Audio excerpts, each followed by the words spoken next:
एल्विश यादव पर आरोप है कि वो सांप के जहर को ड्रग्स के तौर पर इस्तेमाल करता है। जी न्यूज संवाददाता पूजा मक्कड़ ने डॉक्टर जतिन आहूजा से खास बातचीत की और जानने की कोशिश की कि आखिर ये कैसे किया जाता है। तो यूजली ये 3 तरह के तरीके से यूज़ किया गया है।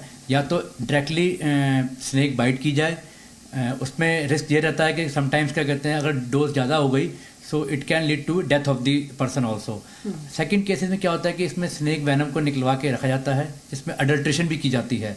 उसमें किसी भी तरीके का, जैसे ओपियाइड का अडल्ट्रेशन हो गई या अल्कोहल का अडल्ट्रेशन हो गई, ताकि इमीडिएट भी अच्छा इफेक्ट रहे और बाद में भी जब पेशेंट कॉन्शियस अच्छी गेन करे तो एक यूफोरिक इफेक्ट भी एक अच्छा आए। तो एक सेकेंड तरीका वो है। थर्ड तरीका होता है कि इसमें हम बाइट होती है, जिसमें कहते हैं अंडर दी ट्रेन्ड पर्सन एक नॉमिनल बाइट की जाती है, चाहे वो टंग पे हो, चाहे वो आपके अदर बॉडी पार्ट्स में हो। एंड इन दैट कंटेक्स्ट जो बंदे करवाते हैं tongue bite, they charge some amount also. These neurotoxins body की मसल्स जो होती हैं न्यूरोटॉक्सिसिटी प्रोड्यूस करके पैरालाइज कर देते हैं। And one the patient gains consciousness, जैसे ही पेशेंट को होश आता है या पेशेंट दोबारा अपने सेंस में आता है, तो जो किक आती है, जो सेंस ऑफ वेलबींग आती है, ये बहुत ही लंबा आती है, लगभग 3 से 4 हफ्ते तक रहती है। और इसी बड़ी खबर पर जी न्यूज के 3 संवाददाता मेरे साथ लाइव जुड़ रहे हैं। राजू राज नोएडा से जुड़ रहे हैं, पूजा मक्कड़ दिल्ली से मेरे साथ जुड़ेंगी और विनोद लांबा दिल्ली से ही मेरे साथ मौजूद है। राजू राज, सबसे पहले आपका रुख, क्या एल्विश यादव का कोई सुराग लग पाया? पुलिस का क्या कुछ कहना है, क्या अपडेट इस खबर पर? देखिए, अब तक एल्विश यादव पुलिस के संपर्क में नहीं आया है। पुलिस की 3 टीमें अलग अलग राज्यों में, हरियाणा, दिल्ली, गुरुग्राम या मुंबई से लगातार संपर्क करने की कोशिश कर रही है कि एल्विश यादव से संपर्क हो, क्योंकि जो संगीन आरोप लगे हैं, इन आरोपों को तह तक जाना अब पुलिस के लिए बड़ी चुनौती है। क्योंकि जो एफआईआर में वाइल्ड लाइफ एक्ट के तहत मुकदमा दर्ज किया गया नॉन बेलेबल है, इसलिए एल्विश यादव के खिलाफ जो भी एविडेंस है, चूंकि एविडेंस के तौर पर हालांकि पुलिस से लगातार हमने बात करने की लिए कोशिश की और पुलिस ने खुलकर कुछ नहीं बोला, लेकिन ऑडियो रिकॉर्डिंग और कुछ ऐसे वीडियोस हैं जो पुलिस को बरामद हुए हैं और इसी आधार पर एल्विश यादव का नाम एफआईआर में नामजद रिपोर्ट है, यानी एफआईआर में उनके खिलाफ एल्विश यादव के नाम से ये एफआईआर दर्ज की गई है और 5 लोगों को गिरफ्तार किया, जिसमें से राहुल नाम का जो शख्स है वो काफी महत्वपूर्ण कड़ी है। क्योंकि जो पीएफए की टीम है राहुल से संपर्क की और उनको राहुल को बताया कि एल्विश यादव ने आपका नंबर दिया और उसके बाद एल्विश यादव और राहुल के बीच बातचीत का कुछ ऑडियो क्लिप है। हालांकि आधिकारिक रूप से पुलिस फिलहाल इस पूरे मामले में कुछ नहीं बोल रही है, पुलिस ने चुप्पी साध रखी है। पुलिस का इतना जरूर कहना है कि उनके पास पर्याप्त एविडेंस है जिसके आधार पर आगे की कार्रवाई की जाएगी। जिन 5 लोगों को गिरफ्तार किया है उन्हें कोर्ट भेजा गया है, पुलिस उन्हें जेसी भेज रही है, जरूरत पड़ेगी तो उनका रिमांड लेगा। लेकिन पुलिस की प्राथमिकता है कि सबसे पहले वो एल्विश यादव तक पहुंचे ताकि जो तमाम जो मिसिंग कड़ियां इस केस की उसे जोड़ा जाए, क्योंकि एल्विश यादव काफी महत्वपूर्ण है। जो आरोप लगे वो बेहद संगीन आरोप है, मसलन रेप पार्टी कराना, रेप पार्टी में सांप के जहर का इस्तेमाल ड्रग्स के रूप में करना, ये तमाम संगीन आरोप लगे, विदेशी लड़कियों का आना, इन आरोपों के तहत उनके खिलाफ मुकदमा दर्ज किया और इसीलिए पुलिस एल्विश यादव तक पहुंचने की कोशिश कर रही है। दबाव है और यूट्यूबर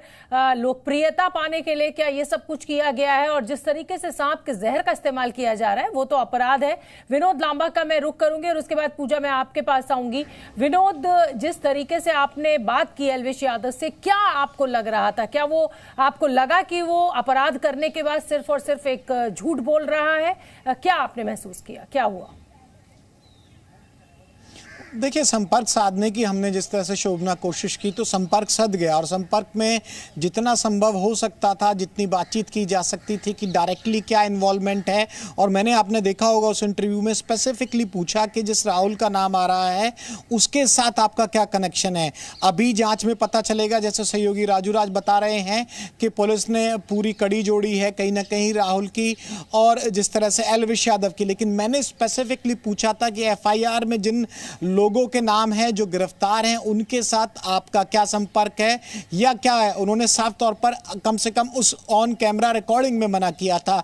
उस लोकेशन के बारे में जानने की कोशिश की गई, ये दावा किया गया। इसमें 2 तरह की चीजें हो सकती हैं, या तो आपने किसी को रिकमेंड किया हो और रिकमेंड करने के बाद कोई और उस चीज को रेप पार्टी को कंडक्ट करता है, दूसरा या आप भी खुद इस तरह की पार्टियों में शामिल रहे हैं। जो एक स्नेक का वीडियो है लगातार जो वायरल था, उसको लेकर भी सफाई दी गई कि एक फैजलपुरिया सिंगर हैं हरियाणा के, आप जानते होंगे, तो उनके साथ ये वीडियो एक गाने की शूट में बनाया गया था। तीसरा सवाल आया कि आखिरकार आपका नाम, उन्होंने कहा कि मेरे नाम खराब करने की साजिश है, तो किसकी इंटेंशन है, इसको लेकर कोई सीधा जवाब नहीं था।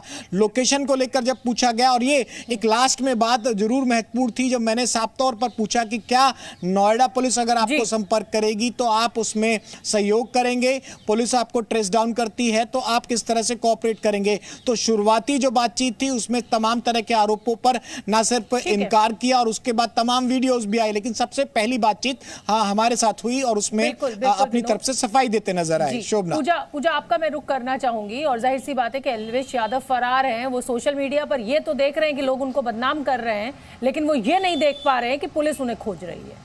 और अगर एक जिम्मेदार नागरिक है और अगर जी न्यूज देख रहे हैं या उनके जानने वाले जी न्यूज देख रहे हैं जो उनसे संपर्क साध रहे हैं, तो उनको बताएं कि वो पुलिस उनको खोज रही है, पुलिस के पास पहुंचे। आपने डॉक्टर से पूजा बात की है, क्या आपको लग रहा है कि एल्विश यादव टाइम बाय कर रहा है? क्योंकि जिस तरीके के सांप का जहर का इस्तेमाल डॉक्टर्स बता रहे हैं कि भाई हाई होने के लिए किया जाता है, तो क्या एल्विश अब इंतजार कर रहा है? आपको ऐसा लगता है डॉक्टर से बात कर ताकि वो जहर जो है उसका असर कम हो जाए और किसी तरीके की टेस्ट रिपोर्ट में ना आ पाए?